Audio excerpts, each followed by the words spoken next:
Écrire la nuit. Quand Dieu a fait la lumière et ses conséquences, il en a préservé la littérature. Dans l'enclave secrète de la littérature, tout ce que la loi du jour interdit est permis. Dieu n'entre pas en tant que tel. La littérature arrive dans le noir, elle est de la nature du rêve. Derrière mes paupières, un livre surgit en un éclair soudain, totalement vivant, météore. Il n'y a plus qu'à l'écrire. L'éclair a-t-il une couleur? Je ne vois pas la couleur de l'éclair. Je ne vois pas la couleur de la vie qui respire à l'intérieur de mon corps.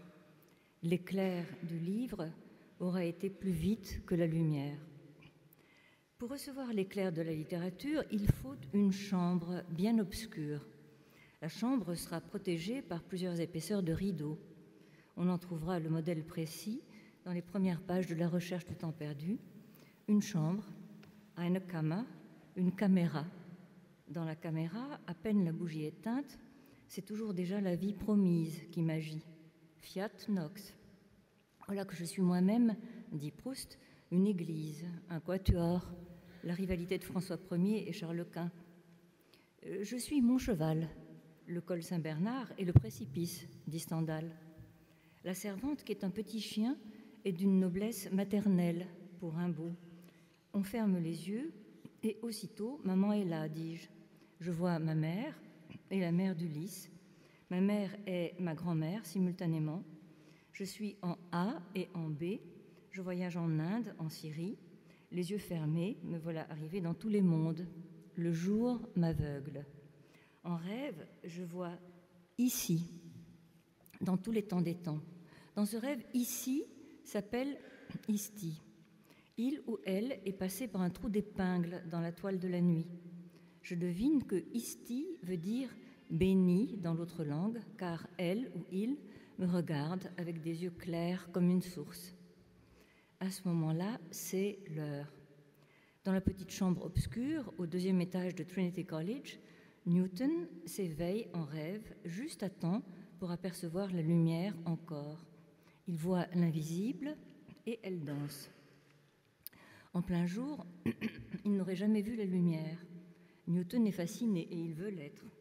La danseuse danse à l'intérieur de son imagination juste avant la pensée. La danseuse est million. Son corps est composé de millions de particules miroitantes. De toute évidence, elle est mythologique et orientale. Il éprouve, sent-il, un étrange amour d'un pourpre sombre, la sombre joie d'un sentiment que le jour n'admettrait jamais. Il existe donc, la nuit, une réalité plus libre, plus extraordinairement souveraine que la réalité commandée par le jour. De la nuit miraculeuse où il a vu la lumière, Newton ne peut pas plus parler que Moïse ne peut rapporter au peuple ce que lui a appris la voix dans le buisson ardent. Mais peu après, Newton annoncera avoir inventé la lumière. Cette fois, c'est lui, en tant que savant froid, qui l'aurait capturé en plein jour dans une chambre au volet fermé. On perce un trou dans le volet. Le rayon lumineux entre, attiré par l'obscurité. Newton l'attrape avec un prisme. La légende dit qu'il vit 6 couleurs naître ensemble de la blancheur matricielle, mais qu'il décida d'en avoir vu 7. La 7e, il la nomma indigo, en mémoire de la divine qui avait dansé pour lui. Personne n'aura jamais su, ne saura jamais, que la vraie nature d'indigo était poétique et non fondée sur l'expérience scientifique. Cependant, le 22 mars, dans sa chambre obscure, Goethe guettait l'arrivée de l'instant qui n'arrive qu'à s'effacer. Il s'attendait à la mort et il voulait la mourir vivant. Il voulait la voir en face. Il était bien décidé à voir la figure de la dernière seconde. Il voulait l'avoir vue une fois, la première et la dernière, avant de se retrouver autre de l'autre côté. Il voulait voir ou avoir vu la tête de la double seconde, celle qui aura été le dernier visage de sa vie et simultanément le premier visage de l'autre côté, la première seconde de la vie après la vie. Il semblait regarder en face quelque chose qu'il ne voyait pas bien, auraient dit les témoins. regardait longuement, intensément, d'autant plus qu'il y avait très peu de temps dans la chambre. Dévisageait plus vite que la vitesse des époques entières de sa vie, semblait-il. Selon Proust, il aurait tout d'un coup posé sa tasse, la dernière, afin de se tourner vers son esprit. C'est à lui de trouver la vérité, c'est à mon esprit, semblait-il penser, disent les témoins. D'abord, je pose ma tasse, elle ne me parle pas, elle ne luit pas. Celui qui luit, maintenant, c'est lui, c'est mon esprit. Que donc je suis dans mon intime obscurité. Il est clair que la vérité que je sens m'appeler n'est pas dans la tasse, mais qu'elle m'attend dans ma nuit intérieure. Selon les témoins, Goethe répétait un mot, un son, une syllabe d'une voix voilée, comme s'il rêvait à haute voix. Vie, vie, vie. Était-ce le mot vie en français ou vie en allemand, vie, c'est-à-dire comment? Selon Proust, c'était vie en français.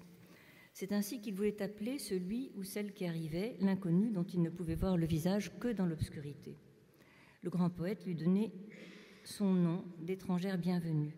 C'est lui qui la nommait dans son autre langue, celle qu'il aura toujours appelée ma vie, celle dont il aura fait tant de fois le portrait prophétique. Il veut l'avoir touchée des yeux comme il ne la verra plus jamais. Il veut l'aimer au moment de mourir, en mourant. Mais comment, dit Proust?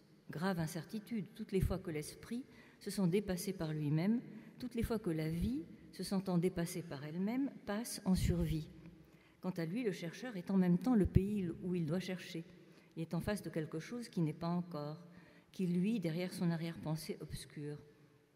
Essaye de penser Proust. Dans la chambre, il devait alors rester 10 minutes. 10 de ces minutes littéraires dont la durée peut être maintenue en suspension pendant des siècles, car elles sont de la même nature que les minutes des rêves. Selon Shakespeare, il s'agirait d'aller dans le pays inconnu, d'où aucun voyageur ne revient. On ne peut y aller que les yeux fermés. On ne peut en revenir qu'à condition de rester à jamais muet sur ce que l'on aura vu de l'autre côté. Mais c'est là une possibilité qui n'est pas impossible. La littérature est là pour en témoigner. Mais comment? La littérature, c'est l'art de cultiver l'obscurité, de la faire vibrer, de jouer de l'invisible. Revenons à la chambre où Goethe créait le jour-nuit du 22 mars. Toute la chambre vibrait dans la tente suspendue au-dessus de l'abîme. Cette tension, tous ceux qui sont dans la chambre à vélivision, c'est-à-dire la vision à voile, la vision voilée, comme dirait Joyce dans Finnegan's Wake, l'éprouvent. C'est une sensation de poigne sur la gorge ou sur le sexe. Tension communiquée par la suite à tous les lecteurs, à leur tour fascinés. Le cœur de Goethe bandait. On était sur la frontière langage-silence où l'on tend l'oreille pour voir. Chacun regardait Goethe selon son désir et son espérance. Chacun voyait, croyait voir Goethe essayer de se devancer pour lire le livre de lui-même qui n'était pas encore écrit. Chacun sentait que, tout d'un coup, au moment venu, quand la nuit atteint son point de maturité, tous les vers luisants s'allument simultanément. Je ne sais pas pourquoi. Je regardais Goethe. Cependant, d'un autre regard, avec d'autres yeux, je voyais la petite chambre où un autre 22 mars, Stendhal, en la personne d'Henri Bale, scrutait l'obscurité, pensant « D'autres que moi sont bien morts », et se demandant comment bien la finir, sa vie, celle qu'il aura toujours appelée « My Life ». S'il recevrait sa visiteuse en tant qu'homme ou en tant que cheval lion. Il devait lui rester quelques-unes de ces minutes à durée incalculable. Comme toujours, il observait ce qui se passe au fond de l'âme, à la clarté de la langue. Je pensais à tous ces grands aveugles géniaux qui voient, par la grâce de la véloce cécité, tout ce que nous ne voyons pas. Ils se servent de leur lampe verbale pour explorer ce pays obscur et peuplé d'une foule de moi et d'autres, tous les enfants du monde que je suis, dit Rimbaud. Il me semblait voir Homère et Milton, Joyce et Derrida au téléphone, Freud écoutant Nerval, les yeux clos et la barbe tendue pour mieux voir derrière la pensée, et Shakespeare un peu partout à la fois, faisant de l'optique du cœur. Au même moment, dans la même nuit diurne, le 22 mars, toujours 1842, Victor Hugo notait « Le chemin de fer règne par la toute-puissance de sa rapidité, la langue française par la toute-puissance de sa clarté, ce qui est la rapidité d'une langue. » On ne me croira pas? Revenons dans la chambre de Goethe. Le grand homme voulait se voir voyant passer. Une minute venait de passer, ce n'était donc pas la dernière et l'ultime. La chambre respirait comme un puits de pénombre. Goethe faisait vibrer ce mot pénombre. Pénombre en français. Oui, en français, la langue d'à côté. On le sait, lorsqu'on passe dans le pays d'où aucun voyageur ne revient, on s'éclaire avec une langue de voyage. Pour partir, à 103 ans, ma mère parlait anglais. Goethe faisait jouer le mot pénombre, comme 2 pans de papier de Chine, marouflés en un seul tableau, se souviennent avoir jadis été dissociés. Pénombre, en vibrant, semblait verser tantôt du côté jour, tantôt du côté nuit, tantôt faisait nombre, tantôt ombre. Puis, dans une petite plaisanterie, le mot se fit prénombre. Et Goethe vit que ce qu'il regardait et ne voyait pas était le prénombre de Dieu, son prénombril. C'est environ ce moment que Goethe espéra. Il écrirait d'un trait, tout de suite après le dernier jour, la théorie des pénombres. C'est elle qui avait manqué à sa théorie des couleurs. Maintenant qu'il avait atteint le presque, tout lui apparaissait finalement dans la luisance, où couve ce que l'on appelle la vérité, faute de mieux. Ici, en cet instant que je n'ai pas, je devrais mettre un chapitre sur Wahrheit, la vérité en langue allemande, la Wahr qui se garde. Mais aujourd'hui, 8 janvier 2015, je n'ai pas le temps de faire la vérité sur la verluisance intermittente de la vérité. Revenons dans la chambre où se consume le 22 mars de Stendhal et de Goethe. Une énorme étoile les guidait sûrement. Ça allait être l'heure qui serait l'heure. Alors, pour Stendhal, ce serait le moment numéro 1 de l'article 7 des privilèges. Je cite l'article « Miracle, 4 fois par an, dans une chambre obscure.